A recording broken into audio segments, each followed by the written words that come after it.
തന്ത്രി കണ്ഠരര് രാജീവർക്കും താഴ്മൺ മഠത്തിനുമെതിരായ സൈബർ ആക്രമണത്തിൽ ആഭ്യന്തരമന്ത്രിക്ക് പരാതി നൽകി തന്ത്രി കുടുംബം. മധുമണിമല എന്ന വ്യക്തിക്കെതിരെയാണ് പരാതി നൽകിയത്. അശ്വിൻ പാലാഴി വിവരങ്ങളുമായി ചേരുന്നുണ്ട്. അശ്വിൻ, വിവരങ്ങൾ.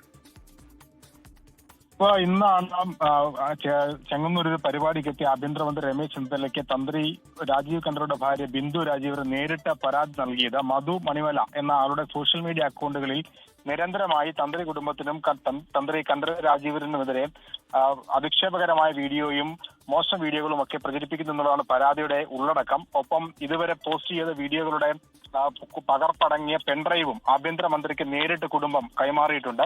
ഇയാൾക്കെതിരെ അടിയന്തര നടപടി സ്വീകരിച്ച് നിയമത്തിന് മുന്നിൽ കൊണ്ടുവരണം എന്നുള്ളതും ഭാര്യ ബിന്ദു ഈ പരാതിയിൽ ആവശ്യപ്പെട്ടിട്ടുണ്ട്. ഇത്രയും കാലം ഈ ശബരിമല സ്വർണ്ണക്കൊള്ളയുമായി ബന്ധപ്പെട്ട ഉള്ള കേസുകൾ തുടങ്ങിയത് മുതലുള്ള വീഡിയോകളാണ് ഈ മധു മണിമല ചെയ്തിരിക്കുന്നത്. ആ വീഡിയോകളുടെ പകർപ്പാണ് ആഭ്യന്തരമന്ത്രിക്ക് കിട്ടിയിരിക്കുന്നത്. ഇത് പരിശോധിച്ച് നടപടിയെടുക്കാം എന്നൊരു ഉറപ്പ് ആഭ്യന്തരമന്ത്രിയുടെ ഭാഗത്തു നിന്ന് കിട്ടി എന്നുള്ളതാണ് തന്ത്രി കുടുംബവും അറിയിച്ചിരിക്കുന്നത്. അനൂപ്.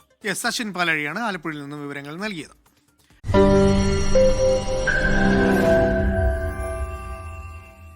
ലോകത്തെവിടെയായാലും ഏത് സമയത്തും 24 വാർത്തകളും ഓഗ്മെന്റഡ് റിയാലിറ്റി പാക്കേജുകളും എക്സ്പ്ലെയിനറുകളും വിശദമായി കാണാൻ ഞങ്ങളുടെ യൂട്യൂബ് ചാനൽ നിങ്ങൾക്ക് സബ്സ്ക്രൈബ് ചെയ്യാം.